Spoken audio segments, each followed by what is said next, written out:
என்ன பண்றீங்க? ஏமா கொஞ்சம் முடி வெள்ளை வெள்ளையா அங்கங்க இருக்கு, அதுதான் டை அடிச்சு கருப்பாயிட்டு இருக்கேன். அதுக்கேமா கத்துற?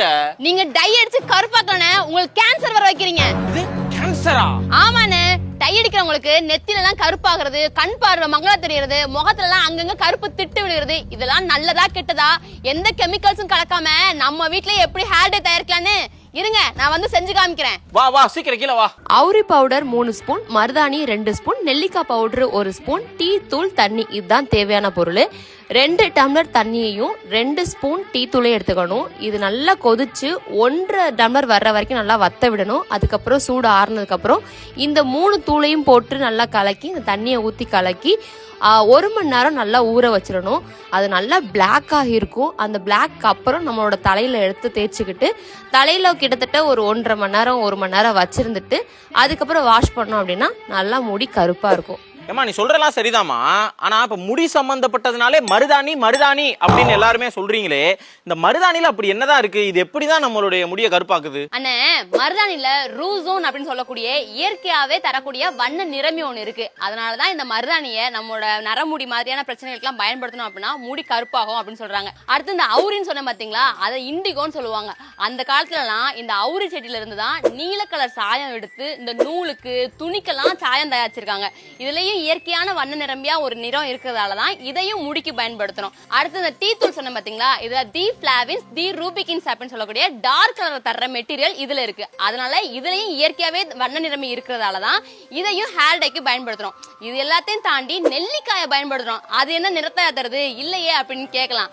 நெல்லிக்காயை ஏன் பயன்படுத்துறோம்னா நம்ம முடிக்கு நல்ல ஷைனிங்காவும் நல்ல குளிர்ச்சியாவும் இருக்கும். இந்த மேல சொன்ன பாத்தீங்களா கலரு, இந்த கலர்லாம் சீக்கிரமே மங்கிடக்கூடாது அப்படின்றதுக்கான ஒரு தன்மையை இந்த நெல்லிக்காய் கொடுக்கறதுனாலதான் இந்த நெல்லிக்காவையும் சேர்த்துக்கிறோம். மா சூப்பர்மா, சும்மா அந்த மருதாணி எடுங்க நெல்லிக்காய் எடுங்க அதை இதுல பண்ணுங்க கலக்குங்க பூசுங்க அப்படின்னு சொல்லாம ஒவ்வொன்னையும் ஏன் நீ தேர்ந்தெடுத்த, அதுல ஏன் அந்த பொருள்லாம் இருக்கு கருப்பாக்குங்கிறத சொன்ன பாத்தியா, அட்டகாசமான விஷயம். ஆனா எனக்கு ஒரு சந்தேகம். என்னன்னு? இப்ப டை இந்த கடையில வாங்குறோம்ல, அந்த கவருக்கு பின்னாடி மருதாணி படம் போட்டிருக்கு, நெல்லிக்காய் படம் போட்டிருக்கு, எல்லா படம் போட்டிருக்கே, அப்ப அதை வாங்கி பூசிட்டு போயிடலாம்ல? சரியான கேள்வி கேட்டீங்க. ஆனா நம்ம இப்படி கடையில வாங்குற அந்த டைல எல்லாம் பின்னாடி என்ன போட்டிருப்பாங்க?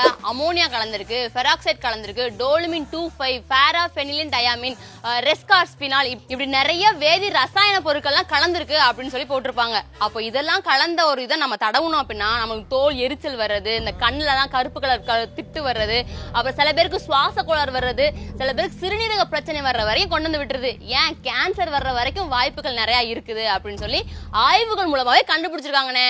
ஆத்தாடி இவ்வளவு விஷயமாமா. ஆனா நான் ஒரு 2 வருஷமா அந்த டை அடிச்சுக்கிட்டு இருக்கேன், எனக்கு நீ சொன்ன எதுவுமே வரலையேமா. அண்ணே, இந்த ஹேர் டை அடிச்ச உடனே வந்துரும், இல்லாட்டி குறிப்பிட்ட நாளுக்குள்ள வந்துரும், இது வரைக்கும் வரலையே அப்படிலாம் கிடையாதுண்ணே. இப்ப நம்ம வாங்கி பயன்படுத்துறோம்ல ஹேர் டை, அதுல நான் முன்னாடி சொன்ன கெமிக்கல்ஸ் ஏதாவது ஒண்ணு இருந்தா கூட இந்த மாதிரி தோல் பிரச்சனைகளோ இந்த மாதிரி பிரச்சனைகளோ வர்றதுக்கு 100% வாய்ப்புகள் இருக்குன்னு சொல்லியிருக்காங்க. அதனாலதான் இந்த கெமிக்கல்ஸ் இல்லாத ஒரு ஹேர் டையா பார்த்து வாங்கணும். ஓ, அப்பனா நீ சொல்றது படி பார்த்தோம்னா இந்த கெமிக்கல்ஸ்லாம் இல்லாத ஹேர் டை தான் போடணும்னா கடையில விற்கிறது வாங்கவே முடியாது. நீ சொன்ன பொருளை எல்லாம் வச்சு நம்மளே தயாரிச்சு தான் போடணுங்கிற?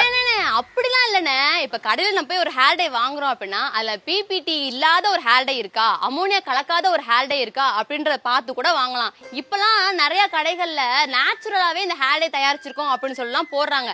அதை கூட நேச்சுரல் ஹேர் டை எல்லாம் வாங்கி கூட நம்ம பயன்படுத்தலாம். நம்ம பயன்படுத்தினதுக்கு அப்புறம் அடுத்த நாள் நம்மளுக்கு ஏதாவது பண்ணுதா அப்படின்றத நீங்க ரொம்ப கவனிப்பா பார்க்கணும். இல்ல ஃபர்ஸ்ட் நாள் பயன்படுத்திருக்கோம்ல அதனால ஏதாவது பண்ணும் போக போக சரியாயிரும் அப்படிலாம் விட்டுறக்கூடாதுன்னு.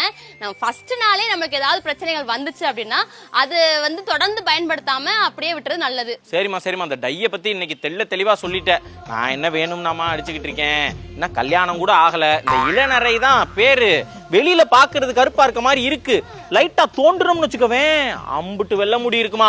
அதனாலதான் இதை போட்டு அப்பப்ப இந்த வெள்ளை முடி தெரியாத மாதிரி வச்சுக்கிட்டு இருக்கேன். அண்ணே, வெள்ளை முடி தெரிஞ்சாலே அதை உடனே கருப்பாக்கிடணும், கருப்பா இருந்தாதான் நம்ம இளமையா இருக்கும் அப்படிலாம் எதுவுமே இல்லைண்ணே. சில பேருக்கு இந்த இளநரைகள் வரதான் செய்யும், அதுக்காக நம்மளே என்னத்தையாவது போட்டு தடவி இருக்க தவிர டாக்டர் கிட்ட போய் இந்த மாதிரி இளநரையா இருக்கு அப்படின்னு அவங்க என்ன சொல்றாங்களோ அதுக்கு ஏத்த மாதிரி நம்ம பழகிக்கணும்னே. இன்னுமே சொல்ல போனா நம்மளோட சாப்பாடு, நம்மளோட மைண்ட் ரிலாக்ஸேஷனா இருக்கிறது, நம்ம அங்கங்க போறது வர்றது இடத்துல சுத்தமா இருக்குது, நம்ம தலைமுடியை சுத்தமா வச்சுக்கிறது, இதெல்லாம் கூட நம்ம உடம்ப ஆரோக்கியமா வச்சுக்கிறதுக்கும் தலைமுடியில இளநரை வராம தடுக்கிறதுக்கும் உதவி பண்ணும்னே. ஆமாமா, நீ சொன்னதுக்கு அப்புறம் தான் ஒரு பாயிண்ட் தோணுது. இந்த மனசு ரிலாக்ஸா வச்சுக்கணும்னு சொன்னில, அதை பொறுத்து தான். ஏன்னா இளமைங்கிறது உடம்ப பொறுத்து இல்லைங்க, மனசை பொறுத்துன்னு சொல்றான் இல்ல. 60 வயசு 70 வயசு ஆளும் இளமையா இருக்கும் அப்படின்னு சொல்றாங்க. ஏன்னா கலகலன்னு இருக்கோம்ல அதுக்கு. இப்ப நீ எல்லாம் இப்படி இளமையா இருக்க எத்தனை வயசு ஆகி அந்த மாதிரி. அதனால நான் என்ன சொல்றேன் பொதுமக்களுக்கு, இளமைங்கிறது உடம்புல இல்ல மனசுல இருக்கு அப்படின்னு அழகேஸ்வரி நானும் சேர்ந்து சொல்லிக்கிறேன். என்னமா ஹைஃபை அவ்வளவுதான் ஹைஃபை. ஓ சிரிப்போடதே முடிப்பாங்க, ஆடியன்ஸ் அடுத்தங்க சிரிச்சு விடு பாவம். சுர கொடுத்து நான் கத்திக்கிட்டு இருக்கேன், இதுக்கப்புறம் சிரிக்கிறது வேணும்னு கேட்குறாங்க. ஓகே போமா, இப்படி பண்ணுவேன் கையில வந்து விழுகணும் அப்படி. வந்துச்சு. பரவாயில்ல. இப்போ என்ன அவ்வளோதான் முடிஞ்சா?